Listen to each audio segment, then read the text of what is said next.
오늘 말씀의 제목은 내 말을 다시 듣겠다는 제목입니다. 같이 한번 읽어보겠습니다. 내 말을 다시 듣겠다. 사도 바울이 아레오바고에서 복음을 증거했는데 어떤 사람은 조롱했고 모른다고 했지만 그 중에 어떤 사람은 우리가 당신의 말을 다시 한번 듣고 싶습니다 하는 그러한 내용입니다. 올 초 1월 18일 날 마침 대통령 신년 기자회견이 있는 그 시간 서울역에서 이 청취자들의 반응을 시청하기 위해서 사진 기자가 서울역에서 여러 가지 사진을 찍고 있었다고 합니다. 그런데 갑작스럽게 눈이 와서 이 눈을 찍기 위해서 사진 기자가 오른쪽에 있는 거예요. 기자가 사진을 찍으려고 하는데 역 광장에서 아주 특별한 장면을 하나 포착하게 되었다는 겁니다. 한 신사가 노숙자에게 자신의 옷, 장갑 그리고 5만 원을 이렇게 전달하는 그 모습을 이 사진 기사가 보고 정신없이 셔터를 누르게 되었다고 합니다. 찰나의 순간에 잡은 기회인데 이 사진 작가가 노숙인에게 찾아간 것입니다. 선생님, 저 선생님이 잠바랑 장갑이랑 돈도 저렇게 다 주신 겁니까? 그렇게 물어봤더니 저 노숙인이 너무나 춥고 배가 고파서 커피 한 잔 마실 수 있도록 그렇게 한 잔 사달라고 그랬더니 저 사람이 옷도 장갑도 그리고 돈도 주고 그렇게 갔다고, 그렇게 눈물나게 고맙다 그렇게 이야기를 했다고 합니다. 이 사진 작가가 그 내용을 듣고 바로 신문사에 저 사진을 전송하니까 인터넷판에 오르자 아주 순식간에 그 소식이 전달되었다고 합니다. 그날은 대통령 기자회견도 있고 대기업 총수의 이런 재판도 있었기 때문에 여러 헤드라인 뉴스가 있었지만 일면 머리 기사의 사진으로 저 사진이 오르게 되었다는 것이지요. 신사에게 외투와 장갑을 받은 건 노숙인 한 사람인데 그로 인해 따뜻함을 느낀 건 수만의 사람이 저 신사의 훈훈한 소식에 따뜻함을 느꼈다는 것이죠. 심리학자 아들러라는 사람이 즐거운 상상이 즐거운 일상을 만든다라고 했습니다. 따라해 볼까요? 즐거운 상상이 즐거운 일상을 만든다. 이해가 되시죠? 즐거운 상상, 좋은 일을 상상하는 것이 좋은 일을 일상으로 맞을 수 있다는 것입니다. 나의 즐거운 상상이 또 다른 누군가를 즐겁게 할 수 있다는 것입니다. 그래서 어떻게 하면 이 우울증을 극복할 수 있을까? 14일 동안 우울증을 극복하려고 한다면 한 사람을 정해서 매일 그 사람을 어떻게 기쁘게 할 것인지를 생각해 보라는 거예요. 다른 사람을 살펴보고 어떻게 하면 다른 사람을 행복하게 만들 수 있을까? 이것을 생각하면 이것이 곧 사랑의 시작이고 성장의 시작이고 뜻하지 않게 자기 안에 우울증을 극복할 수 있다는 것입니다. 그러니까 오늘 무엇을 상상해야 되겠습니까? 즐거움을 상상하셔야 돼요. 그것이 즐거움을 상상하면 일상도 또한 즐거울 수 있다는 것입니다. 우리가 알고 있는 사람인과 사람 사이가 바로 인간관계 아닙니까? 그러니까 우리는 그 사람 사이에 나를 지지하는 사람, 나를 사랑하고 격려하는 사람도 있지만 반대로 나를 좀 힘들고 불편하게 하는 사람 사이에 우리가 존재하고 있기 때문에 우리가 즐거운 상상, 즐거운 일상을 맞기 위해서는 남다른 마음의 자세가 있어야 되겠습니다. 오늘 사도행전의 말씀인데요. 다른 것보다 성령께서 마가의 다락방에 임함으로 예루살렘과 온 유대와 사마리아와 땅끝까지 복음을 전하라. 이러한 역사가 사도행전이잖아요. 그리고 교회가 위기 가운데 있었고 박해 가운데 있었고 그 위기 가운데 교회가 더 복음을 증거했고 13장부터 28장까지는 사도 바울이 1차, 2차, 3차 전도 여행을 했고 마지막 4차는 로마로 가서 순교하는 내용들이 나와 있습니다. 잘 안 보이긴 하지만 저기 2차 전도 여행의 16장부터 18장까지 그리스로 복음을 증거하는 것이 사도 바울의 2차 전도 여행입니다. 그래서 지금 수리아 안디옥에서 갈라디아 지역의 내륙을 거쳐서 복음을 증거했어요. 그런데 이 드로아에서 사도 바울이 환상을 보는 거예요. 무슨 환상을 보나요? 마케도니아에서 우리를 도와달라 하는 이야기를 듣고 남북으로 가려고 했지만 이 드로아에서 빌립보로 갑니다. 유럽으로 가는 거예요. 이 유럽으로 가는 게 2차 전도 여행이에요. 그래서 빌립보로 가고 빌립보 교회에서 세우죠. 데살로니가도 가고 베레아에서도 복음을 증거했습니다. 오늘 17장은 그래서 이 데살로니가에서 베레아에서 복음을 증거하고 다시 어디로 가냐면 아테네로 갑니다. 이해가 되시죠? 아테네에서 아레오바고 광장에서 복음을 증거하는 거예요. 오늘로 말하면 서울시청 광장쯤이라고 보면 될 것 같아요. 그러니까 서울시 의회 앞에서 혹은 서울시청 광장에서 이제 아테네에서 복음을 증거하고 다시 고린도로 그리고 에베소로 하는 것이 사도 바울의 2차 전도 여행입니다. 그러니까 데살로니가에서 베레아에서 그리고 아레오바고 아테네에서 복음을 증거한 그것이죠. 그러니까 그 아테네 헬라 문화의 중심지 아주 센터에서 지식을 중시하는 그들 그 아테네 사람들에게 복음을 증거한 것이 오늘의 본문입니다.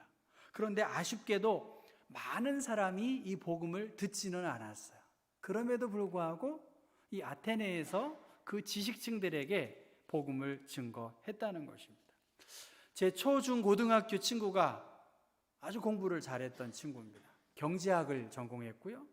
근데 이 친구가 경제학을 전공하고 뭐 우리 대학 다닐 때 저희 때는 뭐 학보도 보내주고 그러잖아요. 지금은 안 그런 것 같은데 그게 저와의 인연이 끝인데 들리는 이야기가 미학을 전공했대요. 철학을 전공한 거죠. 그리고 독일에 가서 학위도 하고 대학에서 연구교수도 하고 결혼도 안 했다고. 근데 주변에 들리는 친구, 저도 뭐 중고등학교나 이 모임을 가지는 않지만 들리는 이야기는 계속 공부만 한다는 거예요. 굉장히 뭐 당연히 박사겠고 당연히 학문적 연구를 많이 한 그 철학 박사일 텐데 한번 만나보고 싶어요. 그의 학문의 세계랑 저랑 어떻게 비교할 수 있겠어요. 근데 한번 이야기해보고 싶어요. 어떻든 이 아테네에서 그 중심에서 지금 사도 바울이 복음을 증거하고 있습니다. 아테네에는 파르테논 신전이 있잖아요. 그러니까 아주 균형이 있고 아주 합리적 이성을 갖고 있기 때문에 반듯한 거예요. 그게 뭐 헬라 철학의 대표적인 하나의 예일 수 있습니다. 수많은 신전이 있고 건축물이 있는 그곳, 문학과 철학과 과학과 수사학 그리고 민주주의가 발전한 그 아테네에서 사도 바울은 방문하니까 이 베레아나 데살로니가나 빌립보와는 달리 아테네에 딱 들어가 보니까 16절 말씀 보면 바울이 아덴에서 그들을 기다리다가 그 성에 우상이 가득한 것을 봤어요. 너무나 우상이 많은 거예요. 그러니까 이 우상이 가득한 모습을 보고 바울이 불편했어요. 이러면 안 되는데 이러한 마음이었겠지요. 그래서 만나는 사람과 변론을 했고 에피쿠로스와 스토아 철학자들 뭐 제가 그런 이야기는 안 하겠어요. 뭐 쾌락과 감각과 이런 이야기 안 하겠어요. 어떻든 에피쿠로스 학파와 스토아 학파들의 철학자들과 변론을 논쟁을 이어갔습니다. 그 학자들, 그 철학자들의 눈에 비친 바울은 말쟁이에 불과했다 그렇게 말합니다. 말쟁이에요. 여기서 말쟁이라는 건 사기꾼, 히라보어는 사기꾼의 의미가 있고요.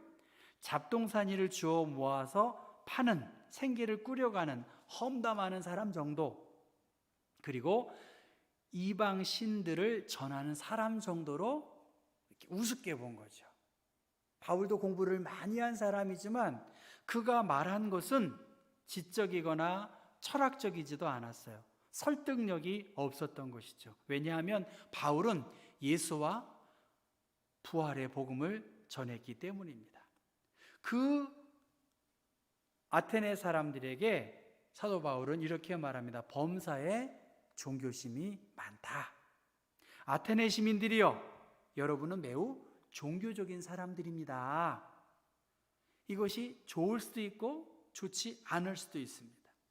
그러니까 종교적인 면이라는 것은 신들을 경외하는 경건하고 종교적인 면도 있겠지만 반대로 미신적인 요소가 너무나 많습니다. 그렇게 이야기하면서 자신의 신앙을 구약 성경을 통해서 인용합니다. 저는 오늘 이 성경의 이야기를 그 많은 지식을 가지고 있는 사도 바울, 그가 아테네에서 전한 복음이 무엇이었나, 그것을 여러분 같이 24절과 25절을 한번 읽어봤으면 좋겠습니다.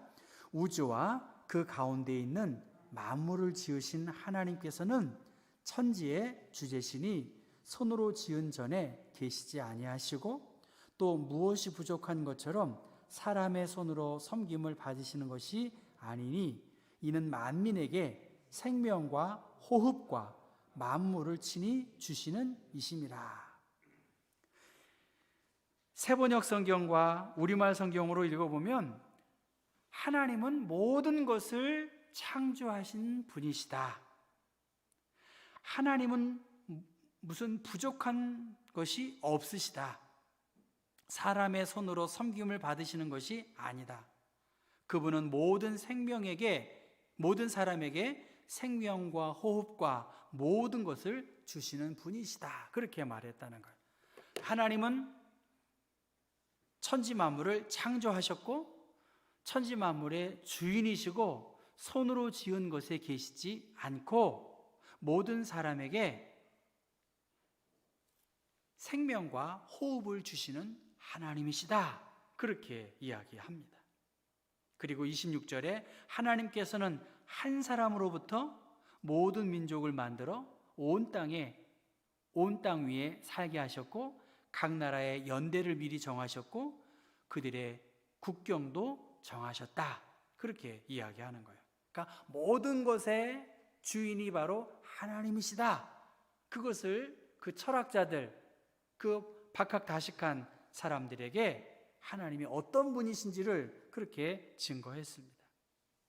아테네에는 이미 3천이 넘는 신들이 있었는데 그 수많은 신들 가운데 또 하나의 신이 아니라 하나님은 여러 신 가운데 유일하신 하나님, 오직 그만이 참된 하나님이다. 세상 어느 것도 스스로 존재하거나 다른 것들을 존재하게 할 수 없다. 세상에 있는 것들 가운데 어느 하나도 하나님과 관계없이 생겼거나 그분과 무관하게 존재하는 것도 없다는 거예요. 하나님은 생명과 죽음, 화와 복을 주관하는 하나님이다. 그렇게 사도 바울이 복음을 증거한 것이죠. 한번 27절 말씀 같이 한번 읽어보겠습니다. 이는 사람으로 혹 하나님을 더듬어 찾아 발견하려 하심이로되 그는 우리 각 사람에게서 멀리 계시지 아니하는도다. 사람들이 하나님을 더듬어 찾기만 하면 만날 수 있다는 거예요. 하나님께서는 우리 각 사람과 그리 멀리 계시지 않는다. 그렇게 말씀하셔서 내가 제대로 이 하나님을 알려주겠다 하면서 28절 같이 읽습니다. 우리가 그를 힘입어 살며 기동하며 존재하느니라. 너희 시인 중 어떤 사람들의 말과 같이 우리가 그의 소생이라 하니. 예, 하나님 안에서 우리가 살고 움직이는 존재라는 것, 그리고 여러분의 시인 가운데 어떤 사람이 말했듯이 우리가 하나님의 자녀인 것을 너희들이 알아야 된다. 그렇게 말했습니다. 그러니까 어려운 내용이 아니었잖아요. 그렇죠? 제가 말씀드린 거 정리하면 하나님은 천지 만물을 창조하셨고 천지 만물의 주인이시고 사람이 만들어서 높이고 하는 그러한 것이 아니라 모든 삶의 모든 것의 원천이 되시는 분이 하나님이고 하나님밖에 없다. 그것을 이야기하면서 그 하나님을 믿으라고 말하고 있는 것입니다. 29절, 30절 같이 계속 읽어보겠어요. 이와 같이 하나님의 소생이 되었은즉 하나님을 금이나 은이나 돌에다 사람의 기술과 고안으로 새긴 것들과 같이 여길 것이 아니니라. 알지 못하던 시대에는 하나님이 간과하셨거니와 이제는 어디든지 사람에게 다 명하사 회개하라 하셨으니. 우리말 성경에는 이렇게 나왔어요. 우리가 하나님의 자녀인 이상 하나님을 사람의 생각이나 기술로 금이나 은이나 돌에 새겨 만든 형상 따위로 생각해서는 안 된다는 거예요. 알지 못하던 시대에는 하나님께서 그것을 그대로 내버려 두셨지만 이제는 어디서나 모든 사람에게 회개해서 이 하나님을 믿도록 그렇게 초청했습니다. 그러니까 아테네 사람들에게 사도 바울이 외친 것은 회개하고 마음을 바꾸고 이 복음을 받아들여라, 그렇게 이야기한 것입니다. 오늘 우리 앞에도 많은 갈등과 논쟁과 시시비비가 있겠지요. 하나님이 우리를 녹화하시고 하나님이 우리를 부르시고 초대하고 초청하셨어요. 이 하나님의 부름에 대하여 어떻게 할 것인가 라고 하는 것이 오늘 상황입니다. 지금 수많은 철학과 지식 앞에서, 문명의 위력 앞에서 바울이 전한 복음은 하나님은 천지의 창조의 근원이시고 이것을 주관하시는 주인이시고 또 모든 것이 하나님께로부터 왔기 때문에 우리는 하나님의 자녀이고 하나님의 소유된 백성으로서 이 하나님의 복음을 받아들이고 예수 안에서 소망을 얻으라, 그렇게 외쳤는데 이 하나님의 부르심에 우리가 어떻게 받아들여야 하겠냐는 것입니다. 다이먼이라고 하는 사람이 배움에 대한 방법을 책으로 했는데요, 배움의 열쇠는 애쓰는 것이 아니라 멈추어 명료하게 생각하는 데 있다라고 말했습니다. 배움의 열쇠는 어떤 일을 무조건 애쓴다고 될 일이 아니라 멈추어서 명료하게 생각하는 것, 늘 하던 나의 방식을 멈추는 것이 배움의 비결이라고 말합니다. 차를 몰고 가는데 친구 목사랑 같이 갔어요. 그 목사가 차의 기종은 달랐는데 저한테 말해요. 이건 이렇게 하는 거야, 저건 저렇게 하는 거야, 이 차가 이렇게 나왔다? 설명을 해주더라고요. 어떻게 알아? 비슷해. 근데 그 친구는 뭐예요? 매뉴얼을 알고 있는 거예요. 저는 잘 매뉴얼을 안 봐요. 지금도 잘 모르니까 어떻게 기본 브레이크 밟고 엑셀레이터 밟고 이거밖에 전 잘 몰라요. 그러니까 위기가 있으니까 잘 대응을 못 하는 거죠. 그러니까 매뉴얼을 보고 어떻게 내비게이션을 키는지, 위기 상황에서 어떻게 해야 되는지를 모르고 그냥 차만 잘 몰면 돼, 이렇게 해서는 안 된다는 거죠. 오늘 우리들의 신앙생활이 무엇인가?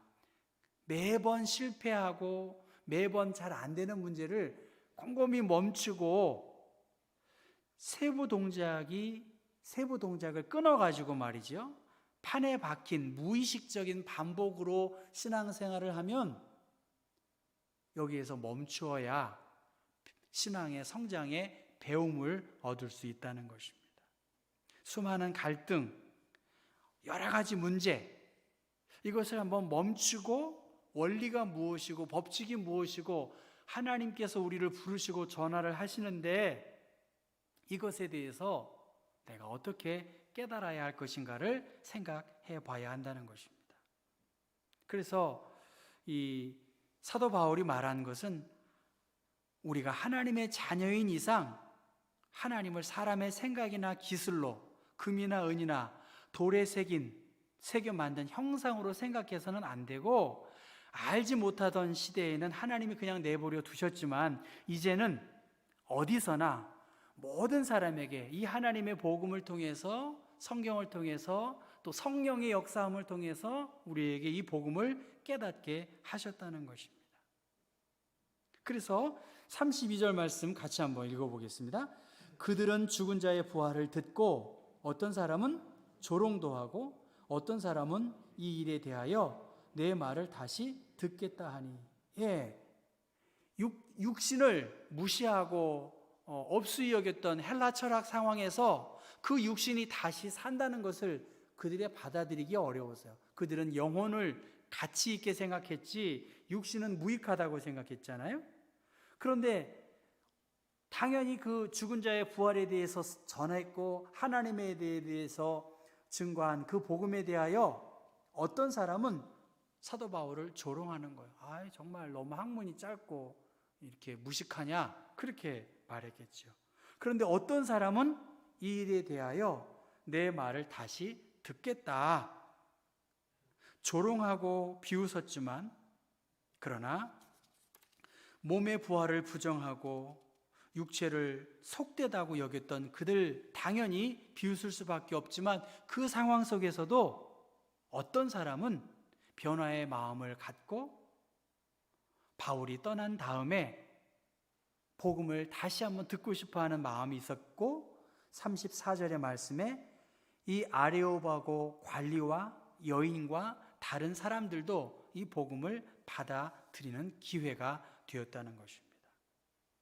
바울이 전한 복음, 많은 사람이 전하지 않았어요. 아까 우리가 알고 있듯이 빌립보 교회도 있고 데살로니가 교회도 있고 베레아 교회도 있고 고린도 교회가 있잖아. 거기서 세례도 베풀고 또 교회도 막 왕성했는데 사실은 아테네에서는 그런 성과가 없었던 것이 사실입니다.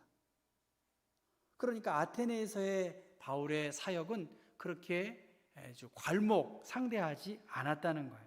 그럼에도 불구하고 몇 사람이 그를 가까이 했고 복음을 받아들이게 되었다는 것입니다.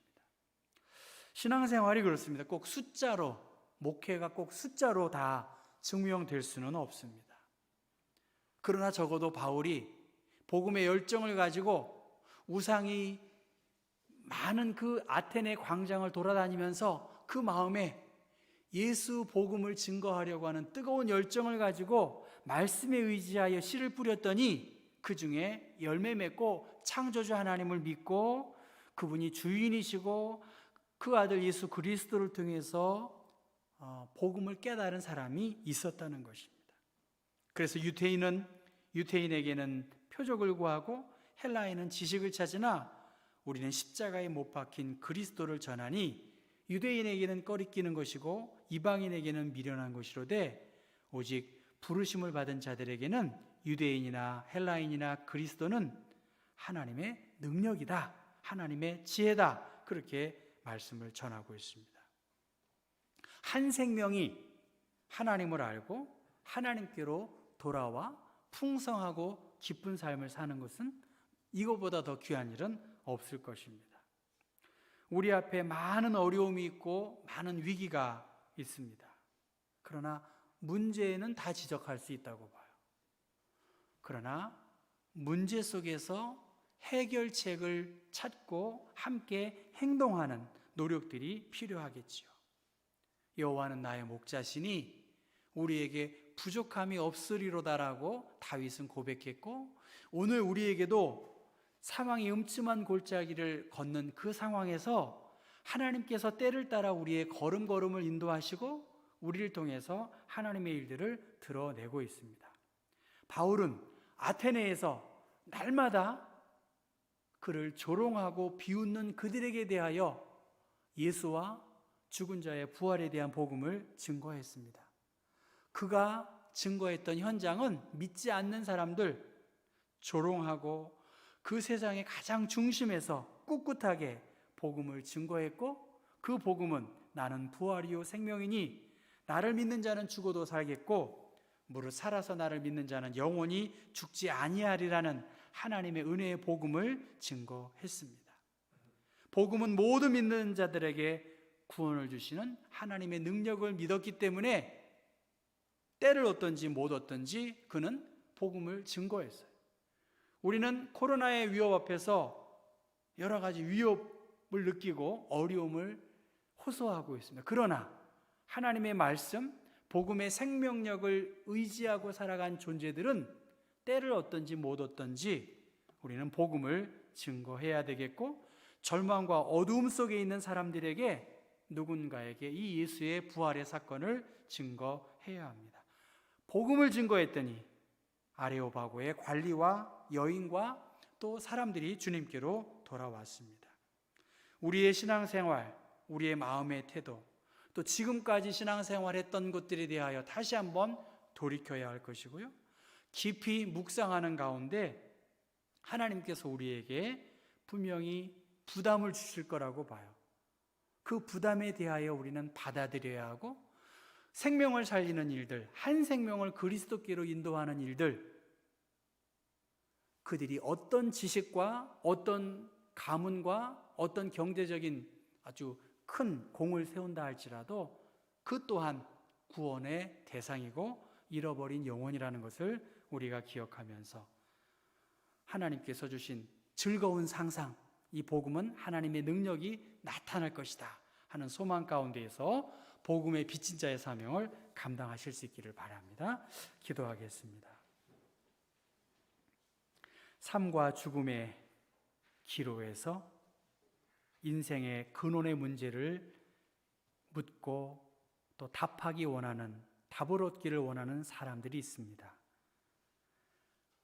아레오바고 광장에 많은 지식에 높은 사람도 있겠고 사회적인 위치가 높은 사람도 있지만 그들 또한 하나님 보시기에 잃어버린 영혼이고 하나님이 반드시 필요한 사람임을 우리가 알게 하셔서 우리 안에 예수의 부활의 복음이 있고 예수의 생명의 복음이 우리 안에 믿어지고 확신한다고 한다면 두려움이 없이 복음을 증거함으로 한 생명이라도 예수 그리스도께로 인도할 수 있는 그러한 복음의 증인의 사명을 감당하도록, 무엇보다 성령께서 앞서서 우리 가운데 그 생명을 위하여 일하심을 기대하며 믿음으로 깊은 곳에 혹은 배 오른편에 그물을 던질 수 있는 하나님의 사람들 되게 하옵소서. 예수 그리스도의 이름 받들어 기도했습니다. 아멘. 함께